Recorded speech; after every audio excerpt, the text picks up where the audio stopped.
Hello and welcome to another version of It's Tea Time with Tony Westwood and myself, Neville Gaunt. And today we're going to be talking about calibration, something that we heard a lot in the Masters about measuring your distance, measuring how far you're going.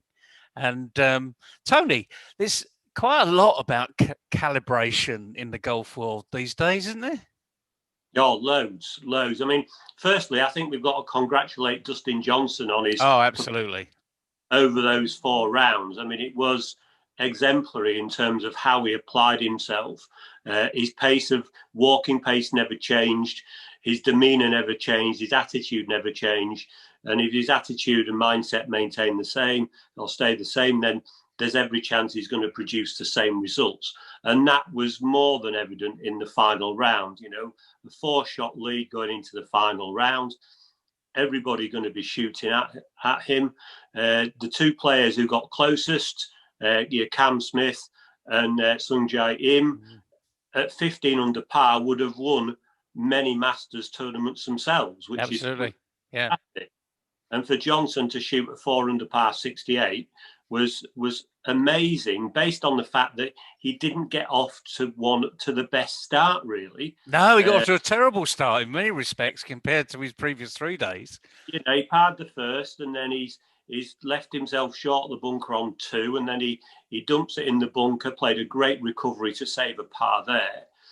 The third hole, he hits a lovely little pitch from being fairly close to the green. Then he 3-putts at 4. Then he gets on 5. He hits it in the bunker. He lays up. And then he had a really tough shot. I mean, if anybody recalls, the flag was back left on 5. And there was so many golfers going left into the deep rough. McIlroy went way long. You know, he was some 15, 20 yards through the green. And Johnson had left himself one of his numbers, as they call it, you know, about 100 yards or so into the pin. And at that point, Butch Harmon, who's coached Dustin Johnson in the past, was talking about how whenever he's working on his wedge game, and that's been the biggest improvement in his game, has been the fact that inside 100 yards, he's got so sharp in terms of how far he knows the ball will travel. And all golfers will know that 65% of your game is played within 100 yards of the flag. So if you can be sharp from that point in, you're going to save yourself a lot of shots during a round of golf.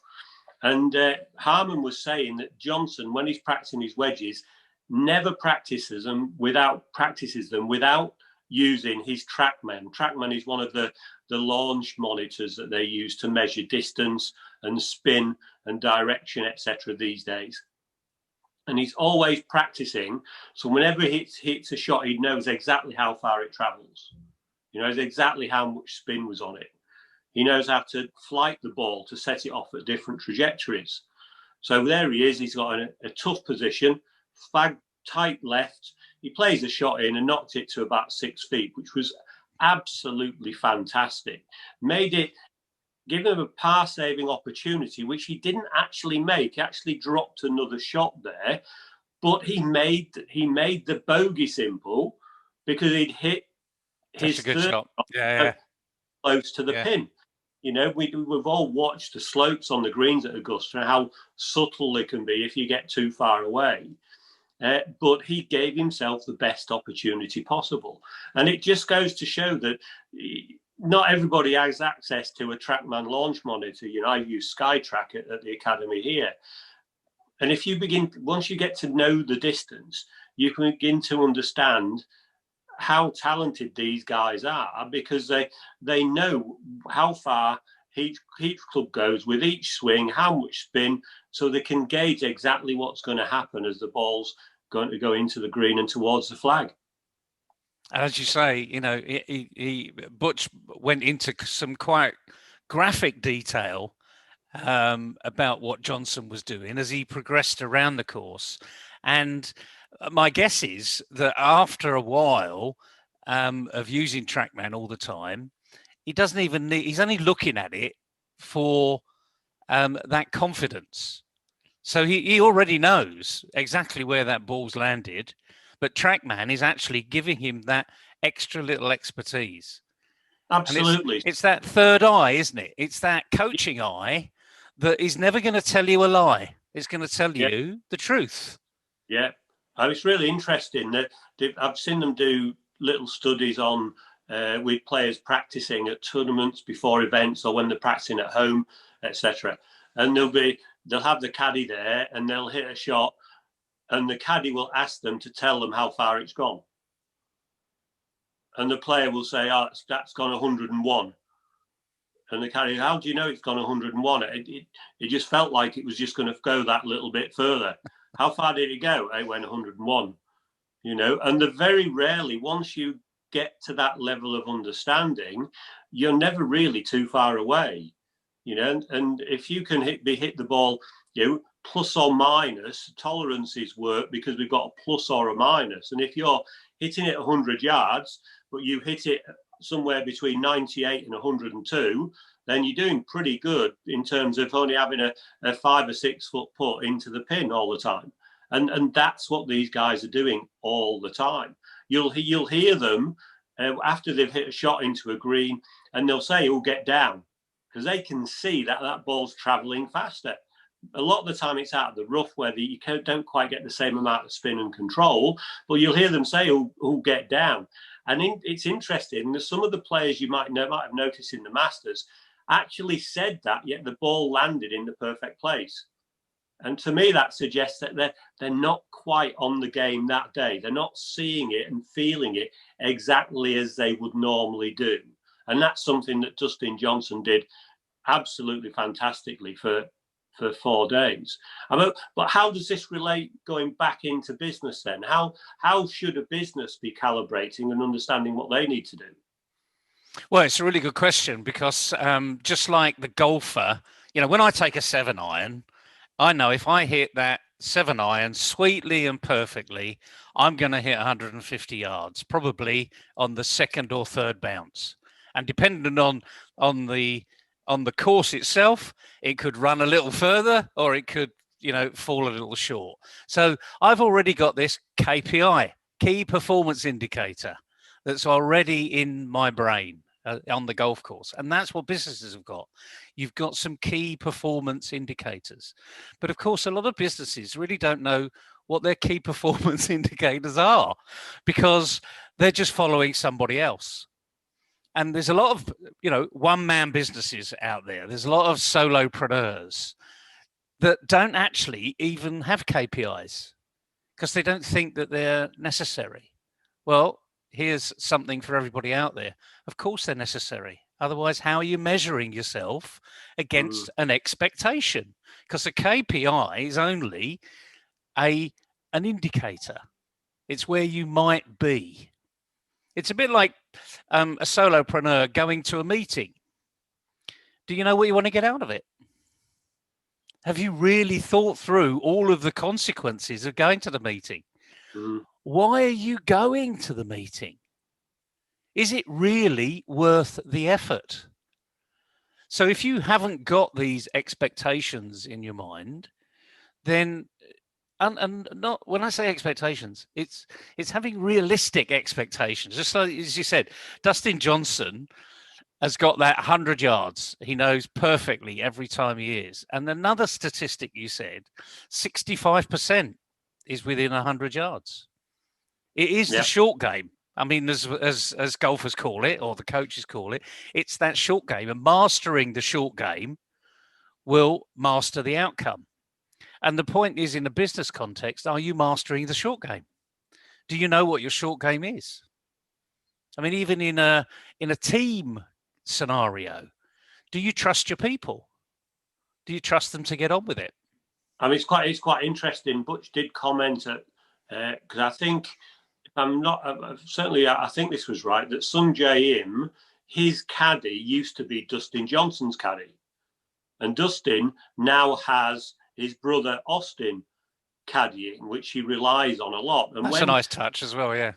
Really good. And then, Butch said that when Dustin said that's what he was going to do, Butch didn't agree with it because this other guy was such a good caddy. But it's actually proved to be the perfect change, because one, Dustin trusts his brother. They work well together. They've known each other a long time. You know, you could see, I don't know if you noticed, when after he'd holed that putt on the final green and Sung Jae-in was just left to hole out, he went up, went back to his brother, he gave his brother a hug. He then stood, and you could see Dustin was trying to hold in the emotion, and his brother was in absolute bits behind him. He'd pushed his cap up on his head, and the tears were pouring down his face, you know. The guy who's won the event is keeping it together, and his caddy's lost it completely. Yeah. You know, and it's having that level of trust. And I suppose if we put that back into a business context, it's making sure that you've got the right people in the right place. Yep. It's all right, team of people around you, but is that team of people performing to their optimum based on their skill sets? So that's got to be important in business too. Yeah, absolutely. And I suppose we can say it's calibration.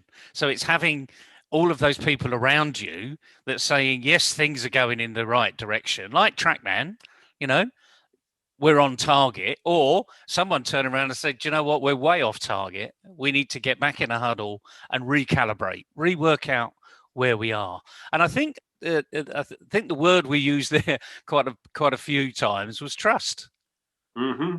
You know, Dustin Johnson had done it so many times. He trusted in his swing. He trusted in his caddy, happened to be his brother. Because again, we trust people to help us go on the right direction. And the issue is, who are we trusting? So in your team, generate trust.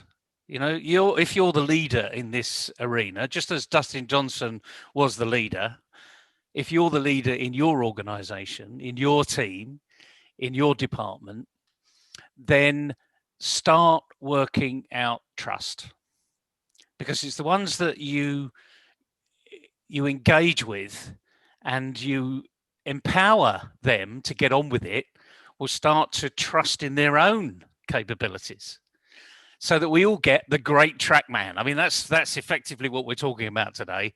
We need our team around us to literally provide that calibration, get us on target, get us on the right direction, move us forward, give us the truth. Don't pull the punches, you know? Well, I think that was key, really. I mean, obviously, it's looking at those facts, isn't it? It's, you know, it's easy to, certainly within any kind of context, is for people to say things that they think other people want to hear, rather than focusing on the facts of what's actually happened. And I think the great KPIs for me would be, so what are the facts? I'm not interested in how something made you feel. I just want to know the facts. If you're not happy that the ball's gone to the right, great, that's not a problem at all. But why did it go to the right? Well, I think I might have done this in my swing, and that. How do you know that that's a fact? Oh, what part of the ball did you hit? Oh, right, I must have hit it on the left.